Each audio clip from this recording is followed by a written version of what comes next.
अस्सलामुअलैकुम बच्चों। वालेकुम अस्सलाम टीचर। बच्चों, आज हम लफ्ज़ों की जंजीर ये खेल खेलने वाले हैं। जी हाँ टीचर। आपको एक लफ्ज़ दिया गया है जाम। जाम के आखिरी हर्फ से आपको नया लफ्ज़ बनाना है। इस तरह से आपको ये जंजीर मुकम्मल करनी है। जी हाँ टीचर। तो चलो ये खेल शुरू करते हैं।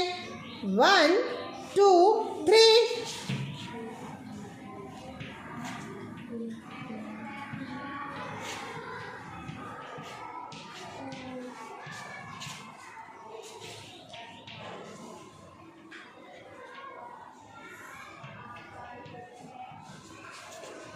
आयफा ने ये लफ्ज़ों की जंजीर पहले मुकम्मल की है, इसलिए आयफा जीत गई।